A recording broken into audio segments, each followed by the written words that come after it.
El Yamato tenía los cañones más grandes jamás montados en un buque de guerra. 18,1 pulgadas de cañones que podían disparar proyectiles de 3.200 libras a 26 metros. Cada caparazón era más alto que un hombre y más ancho que un poste telefónico. La explosión podría crear un cráter de 30 pies de profundidad. Y en 4 años de guerra, estos magníficos cañones hundieron exactamente un barco, un destructor. Déjame contarte cómo el acorazado más poderoso jamás construido se volvió el más inútil. Aquí están las brutales matemáticas. El Yamato costó 137 millones de yenes en 1940. Suficiente para construir 1.000 aviones de combate. Japón construyó 2 de estos monstruos. Son 2.000 casas que no construyeron.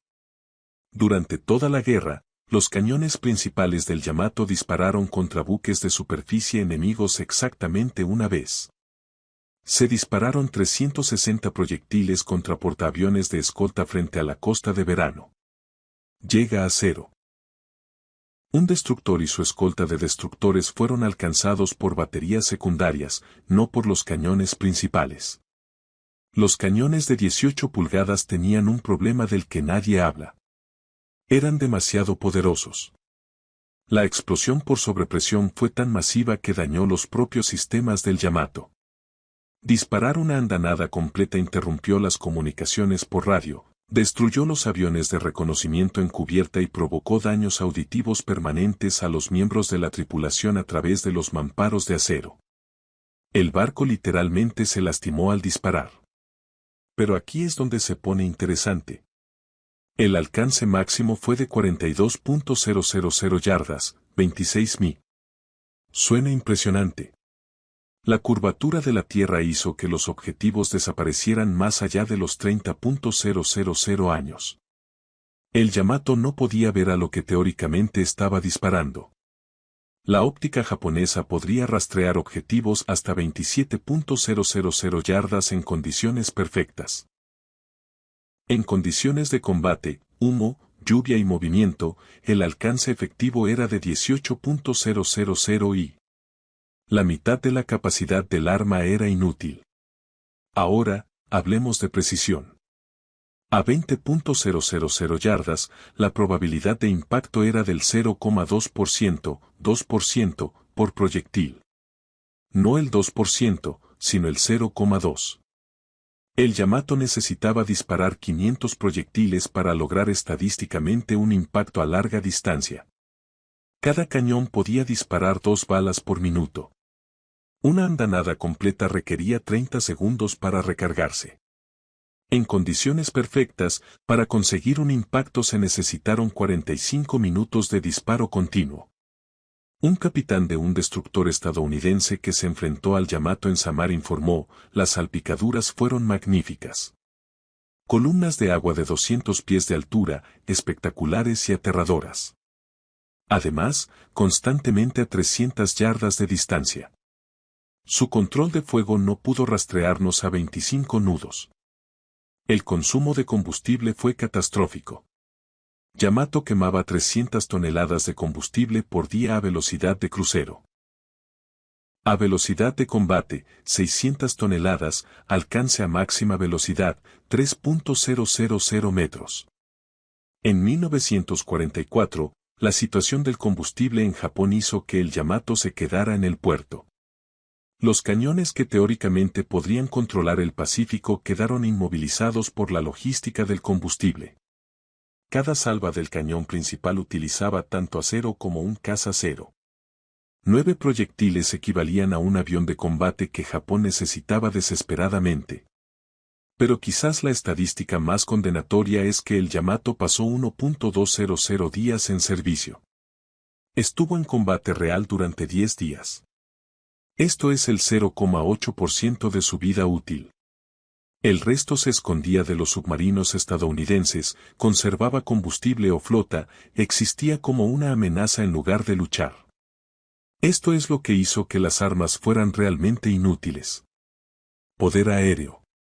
Al principio, la capacidad antiaérea de Yamato era ridícula. 24 cañones de 5 pulgadas que no podían rastrear a los bombarderos en picado. En 1945 se le añadieron 162 cañones antiaéreos. No importaba.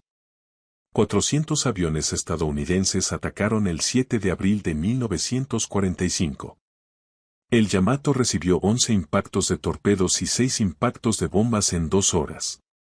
Los cañones de 18 pulgadas disparaban proyectiles antiaéreos, proyectiles de 3.200 libras que explotaban en el aire con la esperanza de alcanzar a los aviones.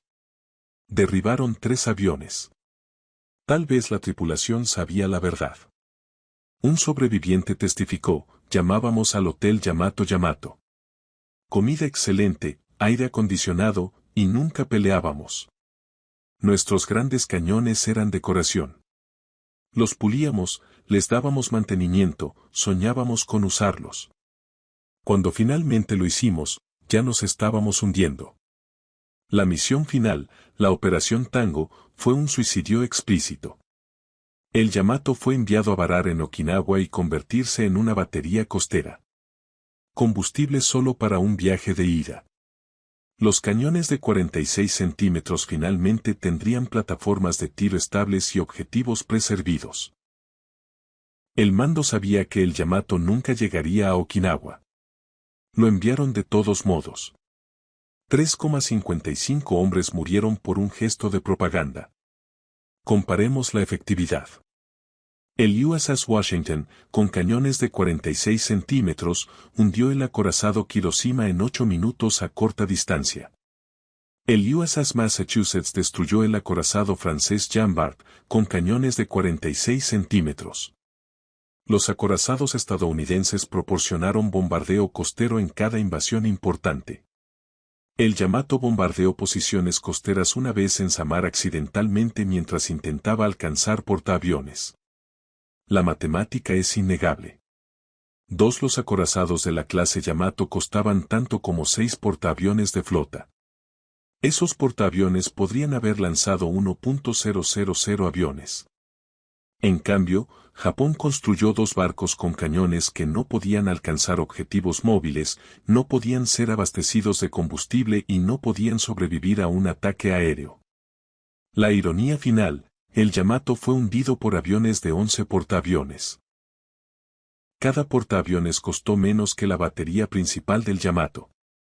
Los torpedos que lo destruyeron costaron $1.000 cada uno. Los proyectiles para sus cañones de 18 pulgadas costaron $50.000 cada uno en equivalentes modernos. Fue destruido por armas que costaban 1/50 del costo de su munición. Los cañones de 18 pulgadas del Yamato eran maravillas de la ingeniería que dispararon 360 veces con furia y no cambiaron nada. El acorazado más poderoso jamás construido demostró que el poder sin propósito es solo ruido caro antes de hundirse. El acorazado más poderoso jamás construido demostró que el poder sin propósito es solo ruido caro antes de hundirse. La ilusión del poder absoluto. Para entender por qué nació el Yamato, hay que retroceder a la década de 1930. Japón estaba atrapado en la obsesión de construir un arma que intimidara al mundo entero. Tras los tratados navales que limitaban el tamaño de los buques de guerra, los ingenieros japoneses decidieron romper todas las reglas. Si no podían tener más barcos que Estados Unidos, tendrían barcos tan grandes que cada uno valiera por 10. La filosofía era simple. Un solo Yamato debía poder enfrentarse a una flota entera de acorazados enemigos. El concepto era aterrador sobre el papel, pero ignoraba una verdad fundamental: la guerra naval ya no se decidiría con cañones, sino con aviones. Mientras Japón invertía millones en acero, Estados Unidos perfeccionaba el portaaviones y entrenaba pilotos. El día que el Yamato tocó el agua, ya estaba obsoleto. Un gigante encadenado. Los japoneses lo sabían, aunque no lo admitían públicamente. El Yamato era tan grande que su sola presencia era un riesgo. Era demasiado valioso para exponerlo. Demasiado pesado para entrar en ciertos puertos. Demasiado lento para huir de los portaaviones enemigos. Así, durante la mayor parte de la guerra, el Yamato no peleó. Fue un fantasma estratégico, un buque destinado a intimidar más que a combatir. Pero la intimidación no derriba aviones, no protege convoys y no gana batallas. Mientras el Yamato descansaba en el puerto de Kure, los marineros estadounidenses hundían barcos japoneses cada semana desde el aire. Vida en el Hotel Yamato. La ironía más cruel era la vida dentro del propio barco. Los sobrevivientes lo recordaban como un lugar casi cómodo, camarotes con aire acondicionado, comida abundante, baños amplios. Era un palacio flotante en un país donde millones pasaban hambre por la guerra. Los tripulantes decían en broma que servían en el Hotel Yamato. Un hotel donde se lustraban cañones que casi nunca disparaban. Un hotel donde el lujo era inútil y el destino final ya estaba escrito. Algunos veteranos confesaron que nunca sintieron que estaban en una nave de guerra, sino en un monumento flotante.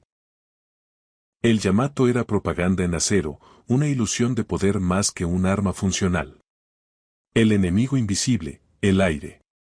Cada hora que el Yamato pasaba en el mar era una invitación al desastre.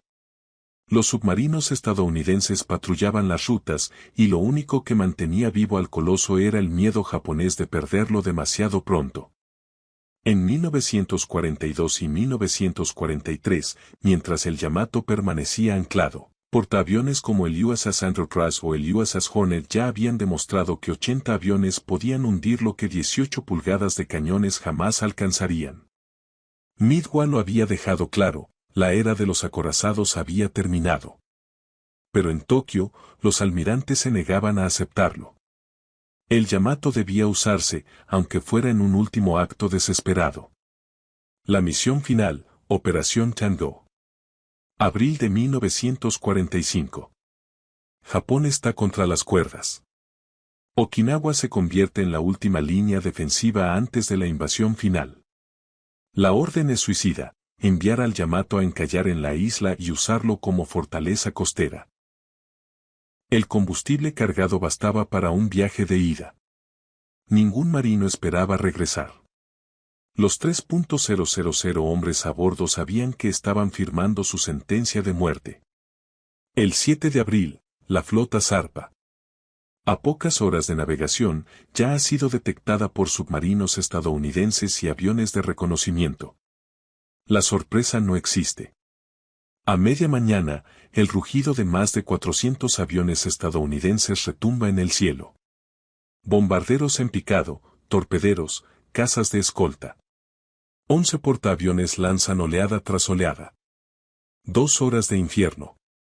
Los cañones de 18 pulgadas intentan lo imposible, disparar proyectiles antiaéreos. Columnas de acero de 3.200 libras explotan en el aire sin alcanzar nada. En 2 horas, apenas logran derribar 3 aviones. Mientras tanto, el Yamato recibe 11 impactos de torpedo y 6 bombas. Un torpedo abre una grieta gigantesca en el costado. Otro inunda salas de máquinas enteras. Las bombas destrozan cubiertas, incendian hangares y matan a cientos de marineros al instante. La tripulación lucha desesperada, cerrando compuertas, intentando mantener el equilibrio. Pero cada explosión inclina más el coloso. El orgullo de la Marina Imperial se hunde lentamente en el agua que juró dominar. A las 2:23 de la tarde, el Yamato se parte en dos. Una explosión interna, provocada por la detonación de su propia munición, crea una nube en forma de hongo visible a 100 kilómetros de distancia. Más de 3.000 hombres mueren. Apenas 280 sobreviven. Comparaciones que duelen. La tragedia del Yamato es más clara cuando se contrasta con otros buques. USS Washington, Estados Unidos hundió al acorazado Kirishima en solo 8 minutos de combate. USS Massachusetts destruyó al acorazado francés Jean Bart durante el desembarco en Casablanca. Portaaviones estadounidenses participaron en cada invasión, lanzando miles de aviones que bombardearon ciudades, hundieron flotas y apoyaron desembarcos.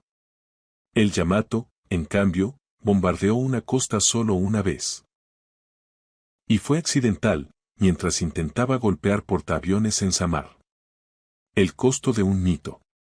El Yamato y su gemelo Musashi representaron un error estratégico monumental. 2 acorazados equivalieron en costo a 6 portaaviones de flota. Cada proyectil disparado equivalía al acero de un avión Zero.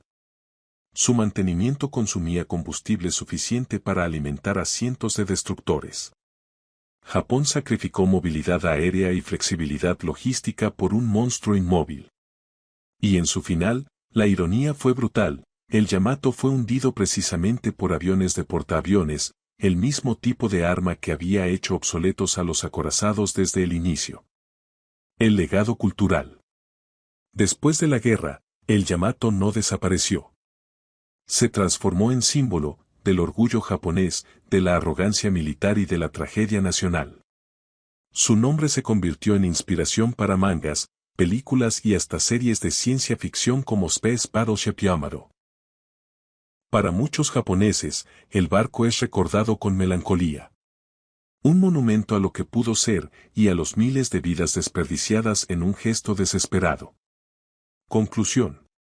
El Yamato fue una obra maestra de la ingeniería naval, pero también un monumento a la ceguera estratégica. Era demasiado caro para arriesgarlo, demasiado lento para huir, demasiado grande para ocultarse y demasiado vulnerable frente a la revolución aérea. Sus cañones de 18 pulgadas eran espectaculares, pero inútiles. Su casco gigantesco imponía respeto, pero no cambiaba batallas. Y su destino final fue hundirse en cuestión de horas bajo un cielo cubierto de aviones enemigos.